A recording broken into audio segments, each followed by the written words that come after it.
If you've been scrolling through endless rows of AV receivers, watching video after video comparing power ratings, HDMI counts, and all those fancy Dolby Atmos badges, and you still feel stuck on which box actually makes sense for your living room, you're not alone.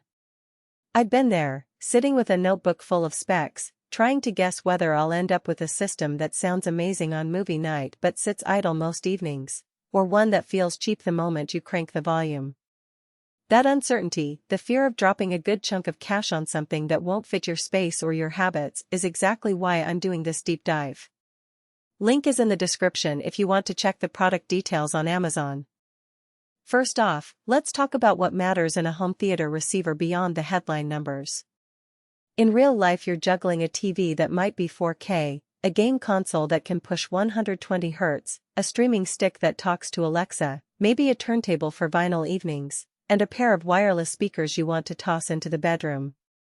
What you really need is a hub that can handle all those inputs without you having to constantly unplug and replug, that can deliver the surround formats you care about, Dolby Atmos, DTS-X, IMAX Enhanced, and that won't turn your setup into a tech nightmare every time you add a new device.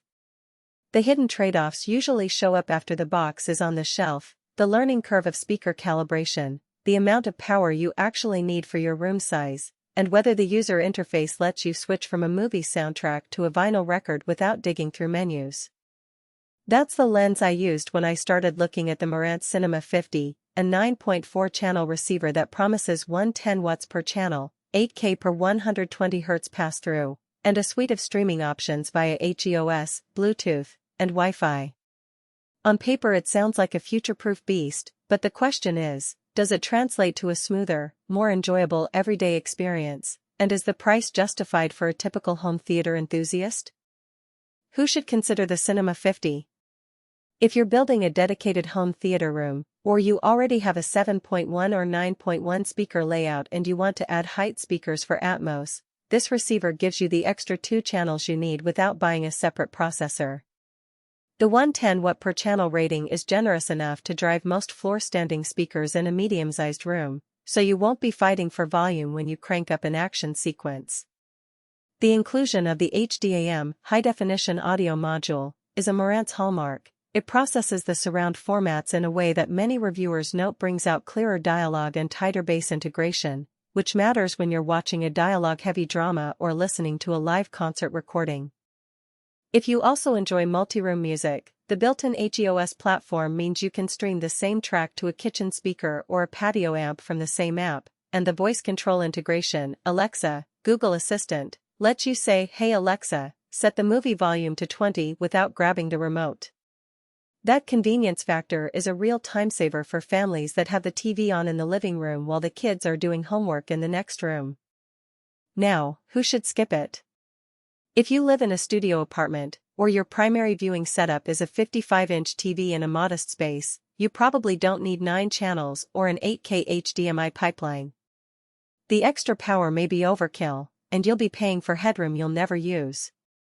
Also, if you're a budget-focused buyer who's happy with a solid 5.1 system that handles 4K per 60 Hz just fine, there are less expensive options that still deliver good Atmos performance without the premium price tag of the Cinema 50. Finally, if you're not interested in the HEOS ecosystem and you prefer a simpler, more stripped-down interface, the Marantz menu system can feel a bit dense. It packs a lot of options, which is great for power users but can be intimidating for newcomers. Let's break down the practical strengths that show up in everyday use. The first thing I noticed after hooking the unit up to a 4K per 120 Hz TV and a PlayStation 5 was the seamless handling of the high frame rate signal. No flickering, no dropouts, the receiver just passed the video through untouched, which is exactly what you want when you're gaming and need that smooth motion. When I switched to a Blu-ray player with a Dolby Atmos soundtrack, the Cinema 50 automatically detected the format and routed the height channel information to my upward-firing speakers without me having to dive into the settings. That kind of auto-detect really cuts down on the "why is my sound not immersive" moments that happen with older models. The HEOS app is another win. I've used it to cue Spotify playlists to the bedroom while